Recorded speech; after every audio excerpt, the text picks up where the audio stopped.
Hey, what's going on, guys? This is Rob of Rule of Two Review. Welcome back to the channel, and today, let's talk about The Last of Us Part 2 and the insane past 24 hours. So, The Last of Us Part 2 is a pretty big deal. Obviously, one of the most anticipated games and highest profile games to be releasing this year. For myself, if we put Metroid Prime 4 aside, The Last of Us Part 2 is without question my most anticipated game of any game that we know about currently. And unfortunately, the game has had a pretty rocky road in 2020. The game was initially supposed to launch, I believe, in February, if I'm remembering correctly. And a couple of months before that, they decided to delay the game just a few months till May 29th, which at this point is literally a month away from right now. But of course, as we know, a couple of weeks ago, they did make the difficult decision to again delay the game to some unnamed time in the future due to the health situation that's going on. And we didn't have any indication of when we might expect it. For all we knew, the game was delayed a couple of months. Maybe it was delayed very far to the end of the year, or maybe even crazy enough, it was delayed until next year, 2021. Some people were even speculating that the game left the PlayStation 4 entirely and was meant to become a PlayStation 5 only launch title.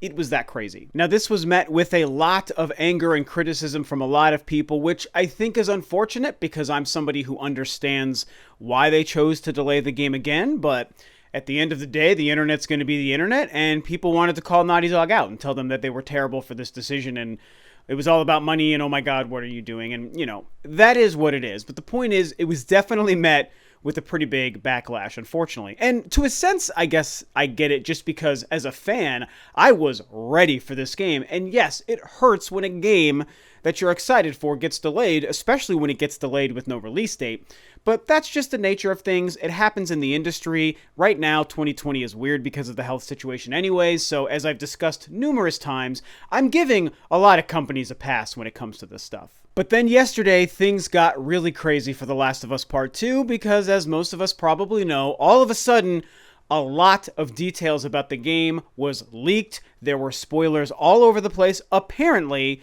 and a lot of people have unfortunately apparently learned what the game is like and how it ends, which is tragic to me. Now, obviously, I can tell you that I have not had it spoiled. Luckily, I saw a couple of tweets, such as like from Spawnwave, for example, and a few other ones that were saying, hey, there's spoilers out there for The Last of Us Part 2. Everyone be careful.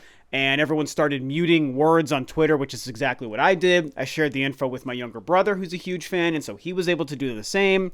And luckily, I've been able to avoid the spoilers, at least so far, okay?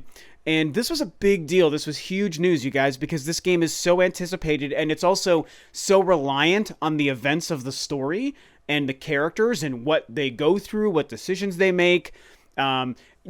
Are any of these main characters that we love going to die? A lot of people, myself included, kind of theorized that maybe Joel was even already dead before the game started, but the game has now confirmed that is not the case because they've shown him in the trailer, an older version. So we know Joel is alive in the game, but maybe Joel or Ellie or any other character we care about is going to die in this game. And so the idea of spoiling this story and what happens at the end and maybe if characters live or die, it's a big deal. So that whole nonsense was making the news yesterday. A lot of people had their days ruined by learning the end of the game, and my heart goes out to you, and I can only hope that I'm able to hold on long enough and also not accidentally stumble across a spoiler for this game.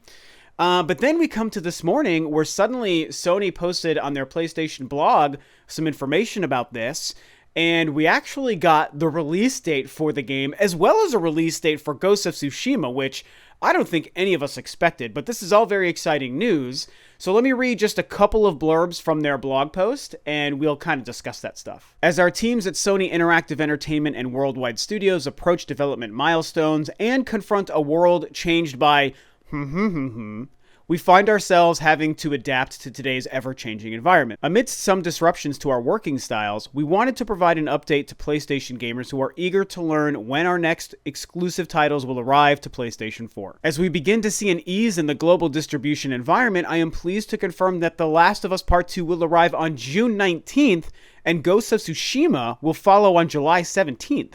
So there we go. We have dates for not only The Last of Us Part 2, but also for Ghost of Tsushima. And what's really great about this is The Last of Us Part 2 was delayed like 3 weeks. That is not a huge delay, you guys. From May 29th to June 19th, I could not be happier to learn that that's the case. It's kind of surprising, given the nature of everything going on and their decision to delay it in the first place and the health situation happening. I was expecting a several-month delay at the minimum.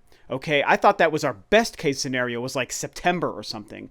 And so to see it still coming out in June, still during the summer, only a couple of weeks later, and during the E3 time that we now know we won't have E3, that's just great news, man. I could not be more excited. And there's some other theories about why they decided to do that, and I'll get to that in a second. Also, I do want to say, when it comes to Ghost of Tsushima, that's really exciting to me, because not only is that only another month later, that's actually the day after my birthday. So it's kind of going to be just an awesome summer for PlayStation games. Now, if we go back to the leaks and the spoilers for a second, Naughty Dog also posted a bit of a short statement about what happened and their feelings and an apology. And they basically say, "We know the last few days have been incredibly difficult for you. We feel the same. It's disappointing to see the release and sharing of pre-release footage from development. Do your best to avoid spoilers, and we ask that you don't spoil it for others. The Last of Us Part 2 will be in your hands soon. No matter what you see and hear, the final experience will be worth it." Now, I find this statement kind of interesting, and partly really great, and also partly a little bit disappointing. Because if I was to speak on the concept of these spoilers that got out from the perspective of someone who didn't see them, remember, I don't even know where people found them, to tell you the truth. Was it on YouTube? Was it on Reddit? Was it on Twitter? All of the above. I didn't even want to look into it. I mean, that's the thing. If you think about discovering that spoilers exist, the last thing you do is seek out news stories about it, because then you're going to potentially find the spoilers. So I don't know where or how people came across these things. But I do have to say, a couple of kind of theories and conspiracies that I have about the spoilers is kind of twofold. One is, I wonder if the spoilers were put out there by people to try to coax Naughty Dog into releasing the game sooner, which is probably most likely the case. But I also wonder if even the spoilers and the leaks aren't even true or accurate. And so maybe it's just stuff that got out there to throw people off the scent, or some people maybe even made up for the sake of just trying to trick people, because unfortunately in the age of the internet, people like tricking people in that way. And so I wondered if maybe one of those two things were the case. And I obviously wanted to hope that the spoilers were actually just not even true, so that in a world where I saw them by accident, I would learn that that wasn't accurate and the game would not have been spoiled. But then, with Naughty Dog coming out with this statement, it actually ends up sort of confirming that the leaks and the spoilers were true. So anyone who came across the spoilers by accident and maybe wanted to hope beyond hope that what they saw was fake and not true, Naughty Dog basically just told you that it was real. And that kind of sucks. It's not like it's Naughty Dog's fault, so it's not like I can really be mad at them for doing this. And at the end of the day, it's probably best for them to just apologize and just tell people that they're sorry it happened. But man, it would have been nice to give people, I guess, a little bit of hope that the leaks weren't actually true. Now, to be fair a little bit to Naughty Dog and their statement, they do make a couple of interesting points that do hint to something more going on with this leaked stuff. Because they do call it pre-release footage from development. Okay, that's the words I'm reading right here from the statement. And then they also say, no matter what you see and hear, the final experience will be worth it. So that doesn't necessarily mean that whatever people saw isn't really in the game, but it's kind of hinting at that. You know, it's pre-release development footage, so maybe what you saw was way before we changed it and different things happen.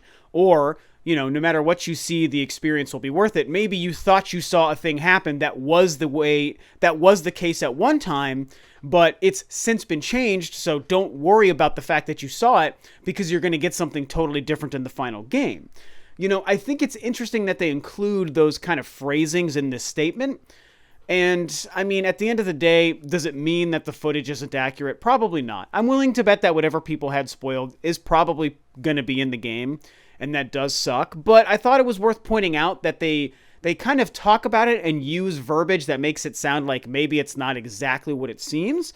So hopefully, this is my hope for all of you guys out there, if you got it spoiled, hopefully it turns out to be different in the final game. So that's what happened. That's the details about this whole crazy thing with the leaks and the spoilers. And now at least we have a release date for The Last of Us 2 in June. And we now know Ghost of Tsushima is also coming in July. So the next couple of months, at least for Sony and the PlayStation, are going to be rocking. I am incredibly excited.